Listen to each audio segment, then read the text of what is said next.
This is Dark Macek with Brutally Delicious, coming at you with a review of Freedom Call's brand new live album, The M.E.T.A.L Fest. So I kind of lied. It's mostly a live album with a brand new studio track.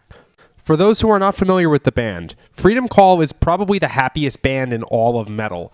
There's a song on one of their early albums called If I Could Turn Back Time. That's the only thing I can think of right now that is not explicitly optimistic, happy, gleeful, mirthful. I'm running out of synonyms.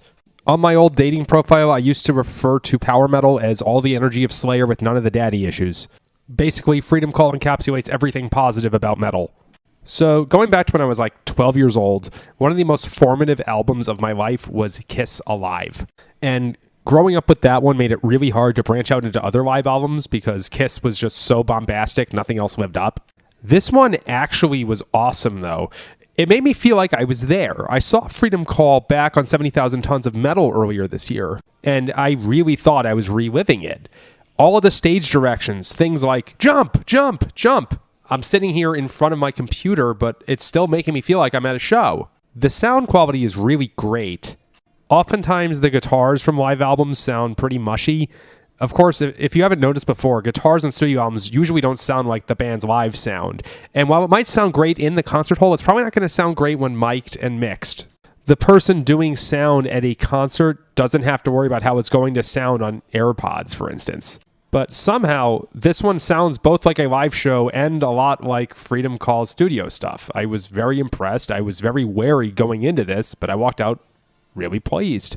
So the highlights from the live album were Union of the Strong. That's a really great one to kick things off with. It really made me think I was there again.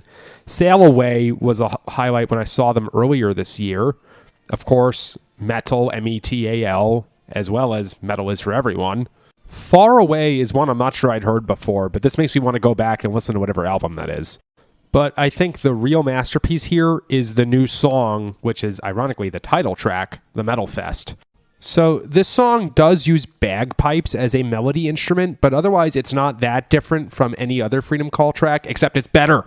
I listened to it 3 fucking times in a row. I don't think I've done that since I was 16 years old and Megadeth's Head Crusher came out. I really shouldn't have to say this for Freedom Call or any other power metal band, but of course the chorus slaps really hard. It literally opens up with Freedom Call is back. I don't know how well that's going to age, but I don't think they've put out an album since 2019, so it hit me hard. Elements of the song sound kind of like, I'm going to take a lot of shit for saying this, pop punk. Sam Topman and Herman Lee had this Twitch series during lockdown era when they would write songs in the style of other artists, and one of the ones they did was a pop punk song. You should really go listen to this. It's fucking amazing.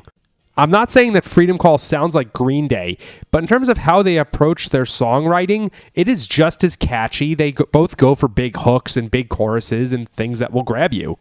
And with Freedom Call in particular being so optimistic and joyous, it's actually not that far off compositionally speaking. It's just this one has double bass drumming and very great singing that other pop punk bands don't. There was a section of the song towards the end that also made me think of the connection between power metal and show tunes. Again, I can hear every metalhead getting pissed at me for comparing it to something so normie, but the vibes they're going for are the same, and I think it's awesome. So, ironically enough, I'm reviewing a live album here, and the main thing I'm praising is the studio track on it. Going back to the Kiss analogy, Kiss Alive 2, I think most people actually like Side 4, which is the one that had Rocket Ride and Larger Than Life and all the other studio tracks. So, if I had to sum this up, I'd say 2 things. 1, go see Freedom Call live. If you can't, this is a great substitute. 2, listen to the studio track, The M.E.T.A.L Fest. Rock on, dudes.